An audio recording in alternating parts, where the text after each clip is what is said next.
Welcome guys, आपको फिर स्वागत है एक नई क्लास के साथ। और जिसमें आज हम बात करने वाले हैं एनिमल हस्बेंड्री की जो गाय और भैंस की जो ब्रीड्स है उनके बारे में यहाँ पर हम डिस्कस करेंगे। उससे पहले कुछ इंपॉर्टेंट पॉइंट है उनको यहाँ पर हम कवर करेंगे। वैसे यहाँ पर याद रखिएगा सभी पॉइंट आपको ऑलरेडी क्लास में कवर करा दिए हैं, तो केवल यहाँ पर हम उसको देखेंगे जो कि काफ़ी इंपॉर्टेंट है। ठीक है, तो डायरेक्ट हम आते हैं थर्ड पॉइंट पर कि ऑपरेशनल फ्लड की योजना जो शुरुआत की गई थी या फिर ऑपरेशनल फ्लड की जो शुरुआत की गई थी ये कब की गई थी? 1970 में की गई थी। कब की गई थी? 70 में की गई थी। ठीक है, इसके साथ साथ याद रखिएगा ये क्वेश्चन आप नोट डाउन कर ले। इसके साथ साथ अगर आपको पूछा जाता है कि दूध का अपेक्षित घनत्व किससे ज्ञात करते हैं या फिर दूध की शुद्धता किससे ज्ञात करते हैं, तो दोनों का राइट आंसर एक ही होगा, वो होता है लैक्टोमीटर, जिससे दूध का अपेक्षित घनत्व और दूध की शुद्धता ज्ञात की जाती है। इसके साथ साथ अगर आपको पूछाता है कि जो लैक्टोमीटर की जो रीडिंग्स होती है वो कितनी होती है, तब आपको क्या बताना है? 0 से 40 होती है। कितनी होती है? 0 से 40 होती है। ठीक है, याद रख पाओगे। इसके साथ साथ दो पॉइंट आपको बताए गए थे पिछली क्लास में भी, आपको अच्छे से समझाया गया था इनको कि सकलिंग और विनिंग दोनों में अंतर क्या होता है। नाम से ही आप याद रख पाओगे। ठीक है, नाम से ही आप याद रख पाओगे यहाँ पर कि सकलिंग का मतलब क्या होता है। सकलिंग मतलब साथ। ठीक है, सही याद रख लेना, इसमें तो याद रखने की ज़रूरत नहीं है वैसे। तो सकलिंग मतलब साथ। ठीक है, दोनों का ऐसे तो आसानी से याद रख पाओगे। तो सकलिंग मतलब साथ। अब साथ से हमारे यहाँ पर तात्पर्य क्या है कि जो बछड़ा होता है उसको माँ के साथ पालना। जो बछड़ा होता है उसको माँ के साथ रखकर पालना ही क्या कहलाता है? सकलिंग कहलाता है, मतलब साथ रखकर पालना। और विनिंग मतलब बच्चे को माँ से अलग करके पालना विनिंग कहलाता है। ठीक है, दोनों में आपको कोई दिक्कत नहीं आनी चाहिए। अब तो नेक्स्ट क्वेश्चन की यहाँ पर बात करेंगे और इसके साथ साथ एग्जाम्पल के तौर पर अगर हम देखना चाहिए सकलिंग कहाँ पर की जाती है, तो आप सभी गांव से ही बिलोंग करते होंगे। ठीक है, तो गांव में सभी सकलिंग क्रिया ही यूज़ करते हैं। केवल यहाँ पर याद रखिएगा जो विनिंग मेथड होता है इसको कहाँ पर अप्लाई किया जाता है? जहाँ पर बड़े बड़े फार्म होते हैं, जहाँ पर जो पशुपालन ये बड़ी क्षेत्रफल पर किया जाता है या फिर बड़ी संख्या में किया जाता है, वहाँ पर याद रखिएगा विनिंग क्रिया की जाती है। क्यों? क्योंकि वहाँ पर याद रखिएगा जो बछड़ा है उससे भी वहाँ पर अगर मान लीजिए कोई डेयरी पालन के लिए ही उनको पाल रहा है तो वो क्या करेगा? विनिंग क्रिया करेगा। क्यों? क्योंकि उससे दूध का भी लॉस होता है। जो बछड़ा होता है उसे आर्टिफिशियल तरीके का दूध पिलाया जाता है, न कि माँ का पिलाया जाता है, इसलिए विनिंग क्रिया वहाँ पर अप्लाई की जाती है। अब आपको दोनों में डिफरेंस समझ आ गया कि सकलिंग कहाँ पर यूज़ करते हैं? गाँव में, और विनिंग क्रिया है ये डेयरी फार्मों पर यूज़ की जाती है। नेक्स्ट क्वेश्चन की यहाँ पर बात करेंगे। गरीब की गाय आप सभी जानते होंगे बकरी को बोलते हैं, और बकरी की जर्सी या फिर जर्सी गाय किसे बोलते हैं? बकरी की ऐसी कौन सी नस्ल है जिसे जर्सी गाय बोलते हैं? बता सकते हो? एंग्लो न्यूबियन होती है जिसे हम बोलते हैं जर्सी गाय, उसको भी याद रखिएगा। इसके साथ साथ अब आते हैं हमारे इंपॉर्टेंट पॉइंट्स पर कि एनडीआरआई और एनडीडीबी राष्ट्रीय डेयरी अनुसंधान केंद्र कहाँ पर स्थित है? याद रखिएगा करनाल हरियाणा में स्थित है। इसकी स्थापना याद रखिएगा 1955 में की गई थी। 1955 में की गई थी। और एनडीडीबी की स्थापना याद रखिएगा, इसकी स्थापना की गई थी 1965 में, मतलब 1965 में की गई थी। ओके, चलिए नेक्स्ट क्वेश्चन की यहाँ पर बात करेंगे। अब यहाँ पर याद रखिएगा कुछ रिसर्च स्टेशन के बारे में हम जानेंगे जो कि आप सभी को जानना भी ज़रूरी है, और इनसे भी क्वेश्चन आपको एग्जाम में देखने को मिल जाते हैं। ठीक है, तो सबसे पहले हम जानेंगे भैंस का। तो याद रखिएगा भैंस नस्ल सुधार प्रजनन केंद्र कहाँ पर स्थित है? तो ये स्थित याद रखिएगा वल्लभ नगर उदयपुर में। अगर हम बात करेंगे गोवंश नस्ल सुधार केंद्र कहाँ पर स्थित है? ये स्थित याद रखिएगा बस्सी जयपुर में। राजस्थान राज्य पशुधन प्रबंधन एवं प्रशिक्षण संस्थान कहाँ पर स्थित है? याद रखिएगा जयपुर में स्थित है। केंद्रीय भेड़ एवं ऊन अनुसंधान संस्थान जिसे हम बोलते हैं CSWRI, central ship and wool research station research institute, ये स्थित याद रखिए अविका नगर मालपुरा टोंक में स्थित है। नेक्स्ट क्वेश्चन के यहाँ पर बात करेंगे कि राष्ट्रीय ऊंट अनुसंधान केंद्र national research centre for camel, तो याद रखिएगा जोहड़बीट बीकानेर में स्थित है। राष्ट्रीय घोड़ा अनुसंधान केंद्र बीकानेर में स्थित है। केंद्रीय भैंस अनुसंधान संस्थान कहाँ पर? याद रखिएगा हिसार हरियाणा में स्थित है। केंद्रीय बकरी अनुसंधान संस्थान कहाँ पर स्थित? याद रखिएगा मखदूम उत्तर प्रदेश में स्थित है। केंद्रीय पक्षी अनुसंधान संस्थान कहाँ पर स्थित? याद रखिएगा इज्जतनगर उत्तर प्रदेश में स्थित है। भारतीय चारागाह एवं चारा अनुसंधान संस्थान कहाँ पर? याद रखिएगा झांसी उत्तर प्रदेश में स्थित है, जिसे हम IGFRI भी बोलते हैं। इसी को याद रखिए IGFRI बोला जाता है। ठीक है, नेक्स्ट क्वेश्चन के यहाँ पर बात करेंगे जर्सी गाय का जो पशु प्रजनन केंद्र है ये कहाँ पर स्थित है? याद रखिएगा बस्सी जयपुर में स्थित है, और राठी गाय का गंगानगर में स्थित है। भारतीय पशु चिकित्सा अनुसंधान संस्थान इज्जतनगर बरेली उत्तर प्रदेश में स्थित है, जिसे हम बोलते हैं IVRI। ठीक है। नेक्स्ट क्वेश्चन के यहाँ पर बात करेंगे कि मेवाती गाय का पशु प्रजनन केंद्र कहाँ पर स्थित है? अलवर में स्थित है। हरियाणवी गाय का जो पशु प्रजनन केंद्र है ये भरतपुर में स्थित है। बकरी एवं चारा अनुसंधान केंद्र है रामसर अजमेर में स्थित है। और जो गिर गाय का जो पशु प्रजनन केंद्र है वो झालावाड़ में स्थित है। अगर हम बात करते हैं थारपारकर, तो थारपारकर याद रखिएगा सूरतगढ़ श्री गंगानगर में इसका रिसर्च स्टेशन है। इनको सभी को इतना फास्ट हमने इसीलिए किया है क्योंकि आपको बस यहाँ पर याद रखना है कि कौन सा इंस्टीट्यूट कहाँ पर है। इसमें समझाने की कोई दिक्कत नहीं है, बस आप इनको रिपीट करते चलिए, जितना हो सके रिपीट कीजिए, आपको सभी क्वेश्चंस याद हो जाएंगे। और अगर आपके पास टाइम है तो आप नोट डाउन करके इनको रख लीजिए और फिर बार बार आप कोई रफ वर्क ले लीजिए, मतलब रफ ले लीजिए और उसमें इनको सभी को लिख लिख के याद कीजिए, आपको आसानी से याद हो जाएगा। ठीक है, तो इसको भी फॉलो किया करो। मतलब जब भी आप पढ़ो, कुछ भी लेसन आप पढ़ रहे हो, तो आपको करना क्या है, आपको याद रखिएगा कोई रफ वगैरह लेनी है और उस पर आपको नोट डाउन करके या फिर रफली कैसे भी आप लिख सकते हो। ठीक है, चाहे आप कोई पॉइंट लिख सकते हो, जो भी आपको अच्छा लगता है उसको आप लिख के याद कीजिए। ये कुछ स्टेप्स होती है, इनको भी फॉलो किया करो, आपको काफ़ी जल्दी याद हो जाएंगे क्वेश्चंस। ठीक है, तो अब आते हैं हमारी गाय पर। ठीक है, तो सबसे पहले हम यहाँ पर जानेंगे कि गाय में क्रोमोसोम नंबर कितने होते हैं। तो यहाँ पर थोड़ा सा डिफरेंस लग रहा है मेरे को, 60 तो नहीं होते हैं। आप एक बार नोट डाउन कर लीजिएगा। ठीक है, इसको चेकआउट कीजिएगा। यहाँ पर मैं इसको कंफर्म नहीं कह रहा हूँ, मेरे को लग रहा है गलत है ये। ठीक है, तो हम डायरेक्ट यहाँ पर क्लियर करेंगे कि भारतीय गाय का जो साइंटिफिक नेम होता है वो क्या होता है। तो याद रखिएगा, भारतीय गाय की अगर हम बात करेंगे तो बोस इंडिगस होता है, और विदेशी गाय का क्या होता है, बोस टोरस होता है। आपको यहाँ पर याद रखना है, याद रखिए इंडिगस मतलब इंडिया, इंडिगस मतलब इंडिया, टोरस मतलब फॉरेन कंट्री, विदेश। ठीक है, याद रखिएगा।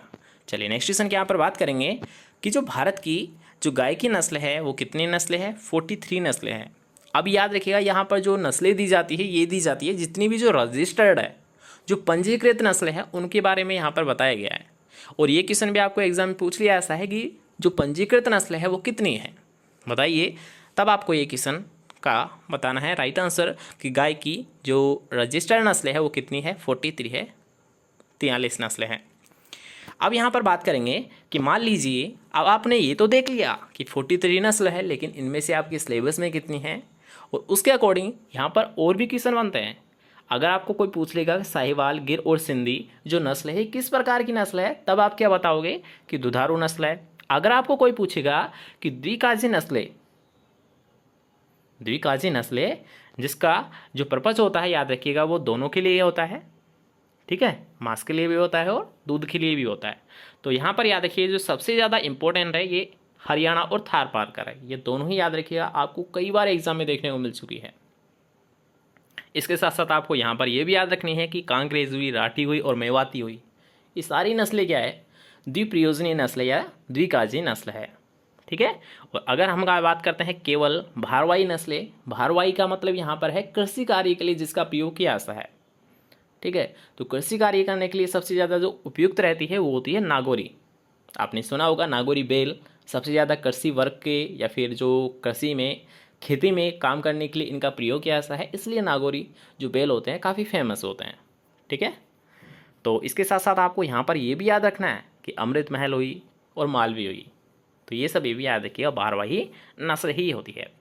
अब हम बात करते हैं थोड़ा सा इनके नस्लों की कुछ विशेषताओं के बारे में, जो कि अक्सर आपको एग्जाम में देखने को मिलती है कि कोई सी भी आपको एग्जाम में पूछ लेता है कि चलिए बताइए कि साहिवाल में वसा कितनी है, ऐसे आपको क्वेश्चन पूछता है, तो उन्हीं को केवल यहाँ पर हम डिस्कस करेंगे, अदरवाइज आपको हर एक क्वेश्चन यहाँ पर करवा दिया जाएगा। बस आपको कुछ नहीं करना है, आसानी से देखिए, आसानी से इनको नोट डाउन कीजिए, एक शॉर्ट में हम क्लियर करेंगे। ठीक है, हम यहाँ पर हर एक विशेषता यहाँ पर नोट डाउन नहीं करेंगे, बल्कि हम केवल शॉर्ट पॉइंट को ही यहाँ पर डिस्कस करेंगे। ठीक है, उन्हीं को हम यहाँ पर डिस्क्राइब करेंगे, जिससे कि आपको कोई भी दिक्कत नहीं आए, आपको केवल इंपॉर्टेंट पॉइंट यहाँ से मिल सके। तो सबसे पहले हम जानेंगे साहिवाल का उत्पत्ति स्थान क्या है। तो याद रखिएगा मोंटगोमरी जो ज़िला होता है ये पाकिस्तान में पड़ता है। ठीक है। तो साहिवाल नस्ल का जो ओरिजिन प्लेस है, जो उत्पत्ति स्थान है, जो उद्गम स्थान है, वो क्या होता है? मोंटगोमरी, पाकिस्तान। अगर हम बात करते हैं, याद रखिएगा भारतीय नस्लों में सर्वाधिक दूध किसके द्वारा दिया जाता है? तो याद रखिएगा वो साहिवाल के लिए ही, मतलब साहिवाल से ही प्राप्त किया जाता है। इसके विपरीत अगर मैं पूछूँ आपको कि जो पूरे विश्व है उसमें सबसे ज़्यादा दूध किसके द्वारा दिया जाता है, तब आप क्या बताओगे? होलिस्टीन फ्रीजियन, HF, जिसे आप जानते होंगे HF के नाम से। अभी हम बात करेंगे उसके बारे में भी, लेकिन यहाँ पर याद रखिएगा कि अगर आपको पूछता है भारतीय नस्लों में, तब आप क्या बताओगे कि जो सर्वाधिक दूध है भारतीय नस्लों में किससे दिया जाता है, किससे प्राप्त किया जाता है? साहिवाल से प्राप्त किया जाता है।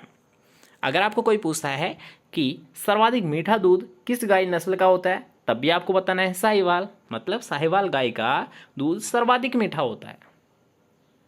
इसके साथ साथ इसमें वसा कितनी पाई जाती है? दूध तो आपने प्राप्त कर लिया जो कि काफ़ी मीठा होता है, लेकिन इसमें वसा कितनी होती है, फैट कितनी होती है? तो फैट याद रखिए इसमें होती है 4.5%।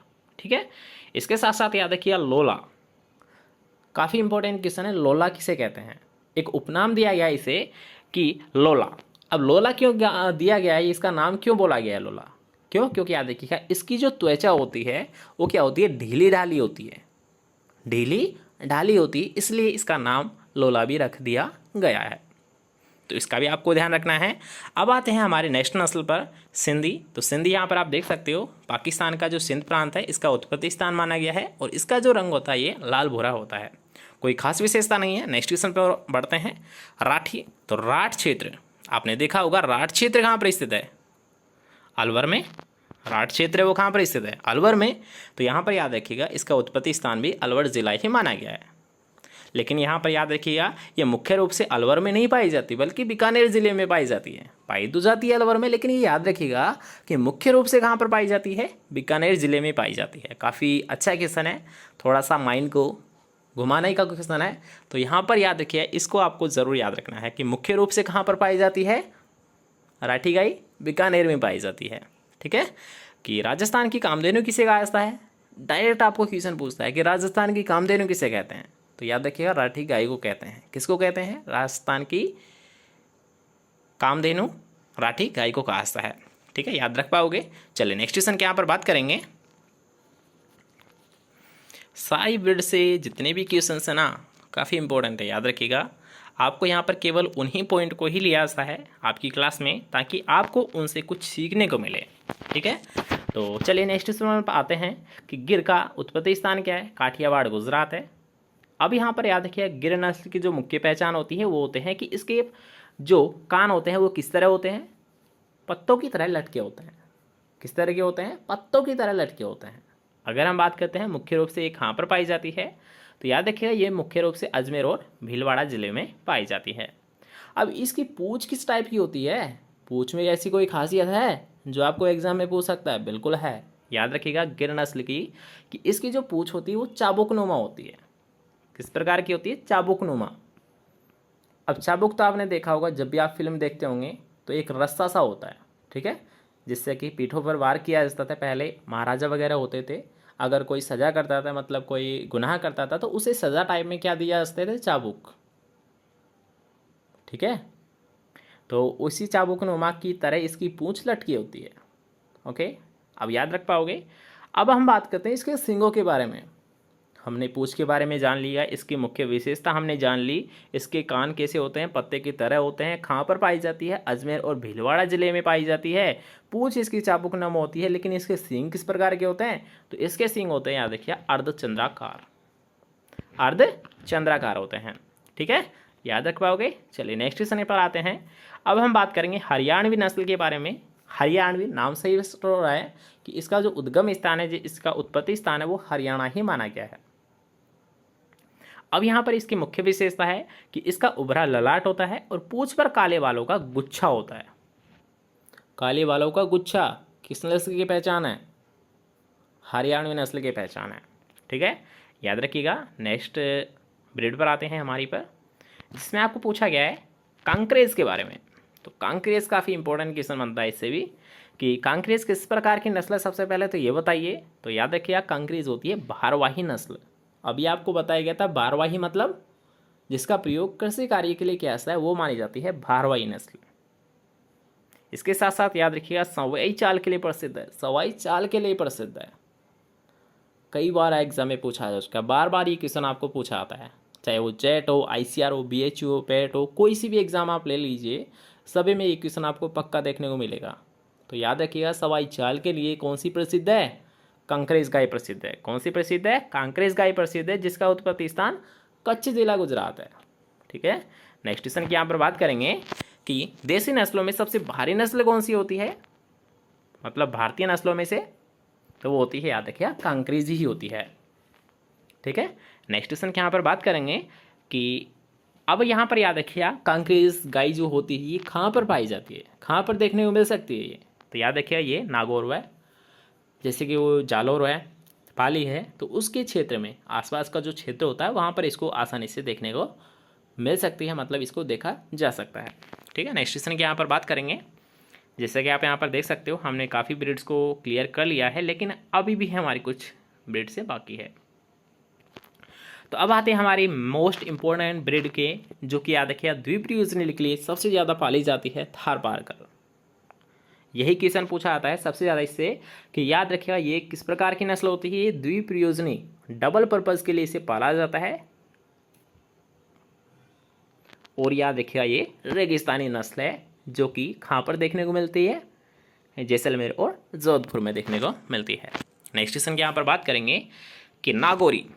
अब नागौरी बेल के बारे में अभी हमने डिस्कस किया था कि नागौरी बेल क्यों पाले जाते हैं, नागौरी बेल क्यों पाले जाते हैं, कृषि कार्य के लिए, भारवाही नस्ल है, सबसे भारी नस्ल है, नागौर जिले में ये पाई जाती है, नागौर जिले से ही नाम स्पष्ट हो रहा है।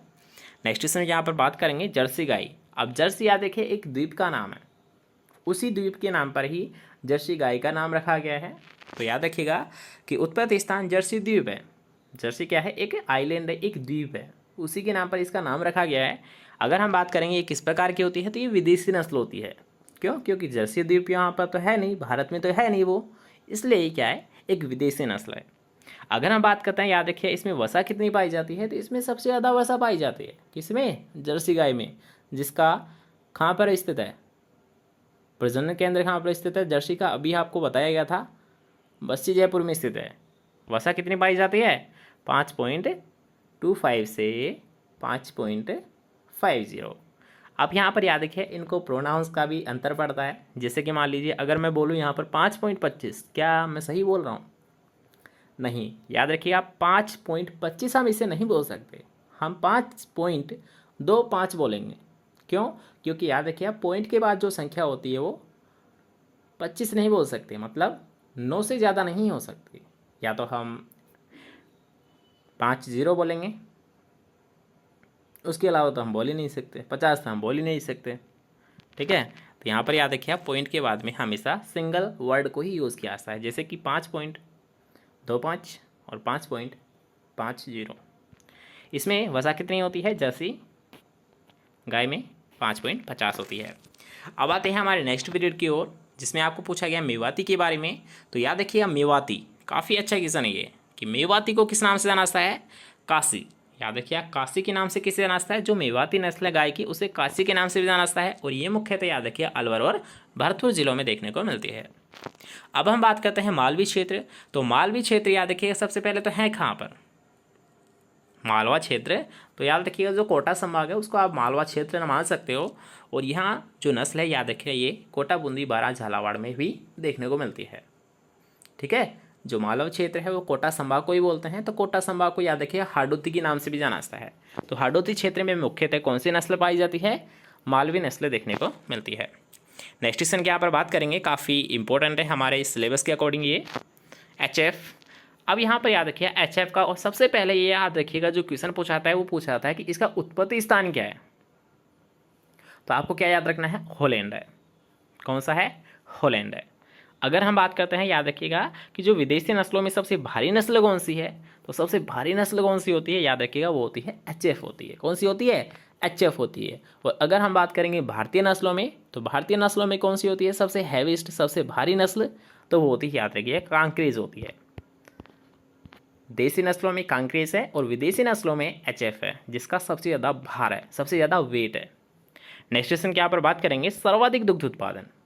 अभी हमने जाना था कि साहिवाल का जो दुग्ध उत्पादन है ये भारत में तो अच्छा है, मतलब भारत की जितनी भी जो नस्ल है उनमें सबसे ज़्यादा किसका है, साहिवाल का है। लेकिन अगर मैं बात करूँ विश्व में, तो याद रखिएगा विश्व में जो सर्वाधिक दूध उत्पादन होता है वो HF का होता है, होलिस्टीन फ्रीजियन का होता है। होलिस्टीन फ्रीजियन कहाँ की नस्ल है, हॉलैंड की नस्ल है। और जिसका दूध उत्पादन की अगर हम बात करेंगे तो 5,000 से 6,000 लीटर प्रति ब्यात है। आप खुद समझ सकते हो इसका दुग्ध उत्पादन कितना ज़्यादा है। नेक्स्ट में यहाँ पर बात करेंगे इसके एक रिकॉर्ड के बारे में कि इसने सबसे ज़्यादा कितना दूध दिया, कितना रिकॉर्ड जो अधिकतम है ये आंका गया है, रिकॉर्ड किया गया है कि क्यूबा देश में 365 दिन में 25,300 लीटर दूध देकर रिकॉर्ड बनाया। याद रखिए ये एक विश्व रिकॉर्ड है जो कि किसने बनाया था, HF ने बनाया था। कितने दूध का, 25,300 लीटर का इसने एक रिकॉर्ड भी बना रखा है। कहाँ पर, क्यूबा में। ठीक है, चलिए नेक्स्ट पॉइंट की यहाँ पर बात करेंगे। वैसे लगभग आपकी सभी ब्रीड्स हो चुकी है, लेकिन यहाँ पर कुछ ब्रीड है अभी भी जो कि आपको जानना जरूरी है। संकर नस्लें, संकर का मतलब होता है, याद रखिएगा, कोई ऐसी नस्ल है, कोई देसी नस्ल है जिसको विदेशी नस्ल से क्या किया गया है, उनका संकर किया गया है, मतलब संकरण करवाया गया है। तो संकरण कराने के बाद जो नस्ल प्राप्त होती है उसी को हम बोलते हैं संकर नस्ल। जैसे कि आप यहाँ पर देख सकते हो कि करण स्विस और करण फ्रीज और जर्सिंद, ये तीनों ही क्या है, याद रखिए संकर नस्ल है, मतलब किसी न किसी संकरण से ये प्राप्त की गई है। जैसे कि यहाँ पर आप देख सकते हो कर्ण स्विस, तो कर्ण स्विस को याद रखिए HF एंड ब्राउन स्विस से प्राप्त किया जाता है, और कर्ण फ्रीज को HF एंड थारपारकर से इसे किया जाता है प्राप्त। और जर्सिंद को याद रखिएगा सिंधी और जर्सी से, नाम से भी स्टोर है जर्सी और सिंध। जर्सी और सिंध से जर्सिंद को प्राप्त किया गया है। कर्ण फ्रीज को होलिस्टीन फ्रीजियन और थारपारकर से प्राप्त किया जाता है, और कर्ण स्विस को होलिस्टीन फ्रीजियन और ब्राउन स्विस से प्राप्त किया गया है।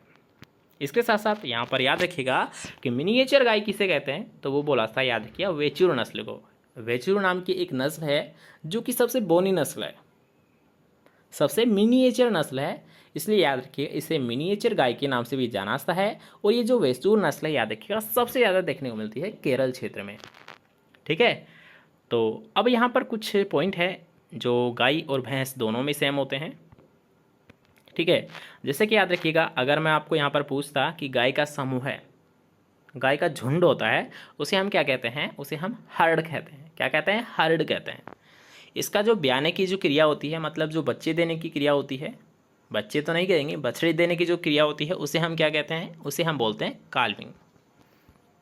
ठीक है, क्या बोलते हैं, काल्विंग। इसलिए याद रखिए इनके बच्चों को काल्फ बोला जाता है। क्या बोला जाता है, काल्फ बोला जाता है। क्यों, क्योंकि इसकी जो ब्याने की जो प्रोसेस होती है उसी को क्या बोला जाता है, काल्विंग बोला जाता है।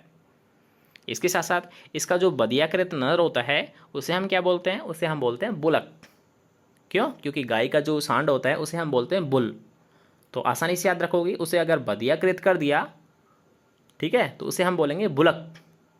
कैसे याद रखोगे, बुल होता है, उसको बंदी नसबंदीकरण कर दिया जाता है। ठीक है, तो क्या होता है, वो बुलक होता है। कैसे भी याद रख लिया करो, बस माइंड में सेट होना चाहिए। कोई सी भी अट्टम सट्टम ट्रिक बना लिया करो। ठीक है, यहाँ पर कोई स्पेशल ये नहीं लिखा गया है कि आप यही ट्रिक बनाओ, बस ये है। अपने दिमाग से जो भी ट्रिक बना सकते हो ना, जितनी ट्रिकें बना सकते हो एग्रीकल्चर में, उतना ही आपको ज़्यादा बेनिफिट है। और ट्रिकों का वैसे इस्तेमाल आप वहाँ पर कीजिए जहाँ पर कोई दो वर्ड सेम है। ठीक है, जैसे कि अगर मैं बात करूँ वेराइटीज़ की, वेराइटी में सबसे ज़्यादा कन्फ्यूज़न होता है। जैसे कि पूछा केतकी किसका है, चेतकी किसका है, तो यहाँ पर अगर मैं ट्रिक बनाने की कोशिश करूँ तो पूछा चेतकी मतलब चेतन मूली खाता है। ठीक है, पूछा चेतकी मतलब चेतन मूली खाता है। तो आप याद रखना कि पूछा चेतकी तो किसकी है, मूली की है। अब केतकी आप सभी को पता है, पत्ता गोभी या फूल गोभी की है। ठीक है, अब ये आपको बताना है। मैंने ये तो बता दिया पत्ता गोभी और फूल गोभी की है, लेकिन पत्ता गोभी की है या फूल गोभी की है, ये आपको कमेंट सेक्शन में बताना है। अगर आप थोड़ा सा भी क्लास पर फोकस करते हो तो आपको आसानी से पता होना चाहिए। ठीक है, तो चलिए लास्ट क्वेश्चन यहाँ पर देख लेते हैं। क्लास का टाइम हो चुका है, काफ़ी टाइम हो चुका है आज की क्लास। इसकी बछड़ी को हम हाइफर बोलते हैं। अब अगर हम बात करते हैं ये प्रजनन योग्य कब हो जाती है, जो गाय होती है ये प्रजनन योग्य कब हो जाती है, तो इसको जो टाइम लगता है याद रखिएगा, ये लगता है 36 से 48 माह है, मतलब 36 से 48 मंथ का जो समय लेता है ये इसका जो मेल होता है उसको लगता है। प्रजनन योग्य होने में। और जो इसकी मादा होती है, मतलब जो गाय होती है, इसकी जो मादा होती है, इसको जो प्रजनन योग्य होने के लिए जो टाइम लगता है, टाइम की जो ज़रूरत होती है वो कितना होती है, 30 से 42 मंथ की इसे रिक्वायरमेंट होती है, इसे ज़रूरत होती है, जिससे ये प्रेग्नेंट या फिर ये क्या कर सके, प्यूबर्टी को ग्रहण कर सके। ठीक है, तो चलिए क्लास का टाइम आपका हो चुका है। आई थिंक आपको गाय की सारी नस्ल है उनसे सारे इंपॉर्टेंट पॉइंट भी आपको समझ आ गए होंगे और आपने नोट डाउन भी कर लिया होगा। तो चलिए मिलते हैं नेक्स्ट क्लास के साथ, जब तक अच्छे से पढ़िए, अच्छे से रहिए। Bye bye, take care.